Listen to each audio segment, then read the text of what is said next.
अब सूत जी महाराज से 88,000 ऋषियों ने 3 प्रश्न पूछे। बोले भगवान किम देयम, किसका ध्यान करना चाहिए? किम गेयम, किसका गान करना चाहिए? किम श्रवणम, किसको श्रवण करना चाहिए? 3 प्रश्न पूछे।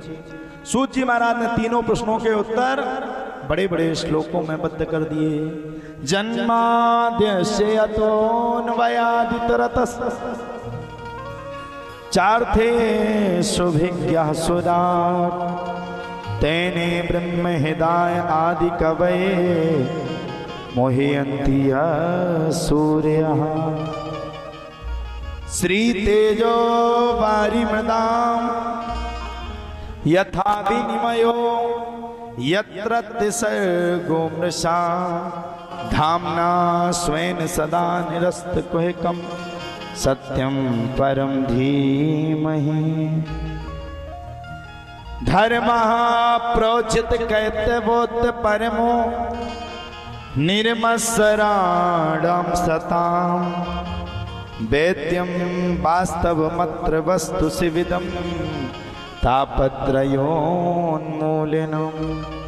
श्रीमद् भागवते महामुनि कृते किं वा परैरीश्वरः सत्यो हृद्यवरुध्यतीत्यकृतिभिः शुश्रूषुभिस्तक्षिणा निगम कल्पतरोर्गलितं फलम् सुखमुखादिमृतदिव्य संयुतं पिबत भागवतं रसमालयं मुहुरहु रसिका भुवि भावुकाः। अब देखिए साहब, पहला प्रश्न किया गया किम ध्येयम, तो उसमें बात आई सत्यम परम धीमहि। क्या आई? सत्यम परम धीमहि। ये नहीं कहा भगवान विष्णु को पूजो, ये नहीं कहा भगवान शंकर को पूजो, ये नहीं कहा कि भोले बाबा को पूजो, ये नहीं कहा हनुमान जी को पूजो, ये नहीं कहा आपके नगर के देवता को पूजो, ये नहीं कहा ग्रामीण देवता को पूजो, ये नहीं कहा स्थान देवता को पूजो। बस एक ही बात कही गई सत्यम परम धीमहि। जो सत्य परमेश्वर है, जो सत्य में परात्पर है, जो सत्य से लिप्त है। अब आपको कौन सत्य लगता है? आपकी नजरों को कौन अच्छा लगता है? देखो, कोई भगवान राम को मानते तो कोई भगवान कृष्ण को मानते, तो कोई भगवान विष्णु को मानते, तो कोई भगवान शंकर को मानते। अनेकानेक देवी देवताओं को हम मानते हैं। इसीलिए कहा गया सत्यम परम धीमहि। हमारा दिल कहता है कि ये व्यक्ति सत्य है और ये व्यक्ति सत्य का प्रतीक है। अगर हमारा दिल कहता है ये व्यक्ति बिल्कुल यथार्थ भाव में सत्य है, तो सत्यम परम धीमहि, उसको हमें मानना चाहिए। किसके मन में किसका भाव है। इसके बाद आया किम गेयम। अब बताइए किसका गान करना चाहिए? हमें गान किसका करना चाहिए? बोले भगवान का करना चाहिए। और किम श्रवणम, क्या श्रवण करना चाहिए? बोले निगम कल्पतरोर्गलितं फलम् सुखमुखादिमृतदिव्य संयुतं पिबत भागवतं रसमालयं मुहुरहु रसिका भुवि भावुकाः। किसको श्रवण करना चाहिए? बोले भागवत को। अब बोले क्यों करना चाहिए? बोले भागवत गला हुआ फल है। अरे बोले महाराज गले तो कई फल रहते, ऐसे तो गांव में बेचने आते और बेचने वाले क्या कहते? ले लो भैया चीमरी, शक्कर से भी मीठी, कहते ना गांव में, बड़ा करके कहते ले लो भैया चीमरी, ले लो भैया कनीलो। अपनी ताकला कनीलो। अच्छा अच्छा, धन्य है बुंदेली भाषा, कोई दूसरों नहीं समझ सकता और तो दूसरों मर जाए। कनीलो, करेज, अपनों ने करेज लाई जाओ, दूसरे देश अंदाओ खोणस दो आदमी खोजात खोजात मार जाए। और कितने को डॉक्टर खंड खवा लेके सही नहीं हो सका, मर जाए इंजेक्शन पड़वा पड़वा के लेके सही ना हो जाए, जब तक गऊ को गोबर ना मिले। आओ, एक पंडित जी थे, बुंदेलखंड से गए, पहुंचे बाहर, उनने करीब पंडिताई शुरुआत में ना चली, हाथे बुंदेलखंड के, तो एक थैला में करीज भर ले गए।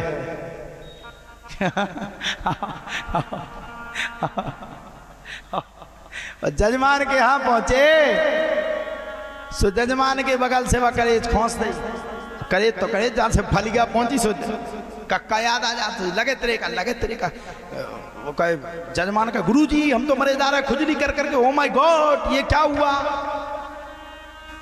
गुरुजी बोले भैया बहुत बड़ा दोस्त लगा है तुम्हें, बाहर निकल रहा है। बोले कौन सा दोस्त लगा? बोले खुजली दोस्त। बोले जे कैसे लग गया? बोले तुमने ब्रह्म हत्या कर डाली होगी पिछले जन्म में जो इस जन्म में निकल आई। बोले महाराज कैसे दूर होगी, पत्नी ने दवाई खवा दी, अब दवाई खवाए से कहा हो तू, वो तो गौ गज्जा को गोबर छाने दो और बुंदेलखंडीगण के अलावा दूसरे का पता नहीं है। महाराज बोले वो ऐसे दूर नहीं होगी, ब्रह्म हत्या गौ से दूर होगी। बोले बताओ को उपाय। महाराज हम तो मरे जा रहे खोजा खोजा। बोले चिंता ना करो, 20,000 रुपया ना ले आओ, बिल्कुल सही भै जा 2 मिनट में। और मरता हो का नहीं करता हूँ न 20,000 की गिट्टी काढ़ी। बोले लो महाराज उपाय तो बताओ तुम्हारे पाँव पर है। बोले अभी हाल बता रहे। बोले जाओ गाय का गोबर लाओ और बाथरूम में जाकर के पूरे शरीर में लेपन कर लो, और उसके बाद अगर कहीं भी खुजली हो जाए तो हमारी गारंटी। उनने लेपन करो 2 मिनट में टक। महाराज ने अपने 20,000 डाले जेब में, सीताराम चले आए। दवाइया बुंदेलखंडी तो बुंदेलखंडी है, उससे खतरनाक तो दुनिया में कोई बनो ही नहीं है। आजकल सबसे ज्यादा राज्य की को चल रहा, सबसे ज्यादा धुआंधार अगर कोई चल रहा तो बुंदेलखंडी।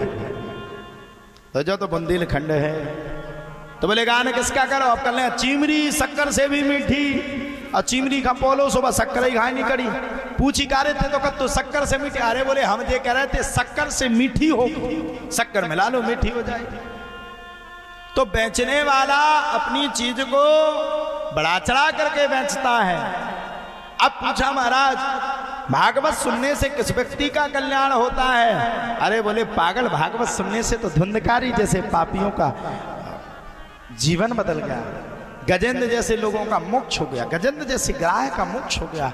ये तो भागवत है, ये तो रसों में फली हुई है, और ये ऐसी वैसी रस की धारा नहीं है। भागवत के वृक्ष को, भागवत के फल पर तो स्वयं तोते ने चोंच मारी और वही फल गल गया। सुखदेव रूपी तोते ने चोंच मार करके उस फल को गला दिया। ये भागवत अमर है, अमर है, अमर है। अमृत मित दिव्य संयुतम, अमृत है जिसके सुनने से अमृत का भाव प्रकट हो जाए, जिसके सुनने से हृदय अंतरात्मा प्रफुल्लित हो जाए। अमृत नहीं है, अमृत है, अमृत अमृत अमृत अमृत क्या कहलाता? अमृत मृत दिव्य संयुक्त, अमृत अमृत का पान है भागवत, और जिसने अमृत को पी लिया उसके जीवन का कल्याण हो गया। इसलिए भागवत कौन है? अब भागवत की आरती में भी कहा गया, ये अमर ग्रंथ, ये मुक्ति पंथ, ये पंचम वेद निराला। 2 चीजें भागवत। अमर ग्रंथ अमर है। अमर क्यों है? राजा परीक्षित का जन्म कब हुआ था? आप लोग बताइए हमें, कब हुआ था राजा परीक्षित का जन्म? किसी को पता है क्या? भगवान कृष्ण ने 5,500 वर्ष पहले यहाँ इस धराधाम पर जन्म लिया, प्रकट हुए, और 5,500 साल पुरानी बात राजा परीक्षित की है। लेकिन आप लोग बात बताओ, राजा परीक्षित को 7 दिन में मृत्यु सर्प के द्वारा काटने से मृत्यु का श्राप था। अब आप बताइए, और 7 दिन में सुखदेव बाबा से राजा परीक्षित ने भागवत की कथा को सुन लिया, तो उनने वो वाला घर छोड़ दिया और भागवत में समाहित हो गए और अपने आप अमर हो गए। जब जब भागवत की कथा खोली जाती है, जब जब भागवत की पोथी का वाचन किया जाता है, तब तब सुखदेव बाबा और राजा परीक्षित का नाम लिया जाता है। इसलिए इसको अमर कथा कहा गया है।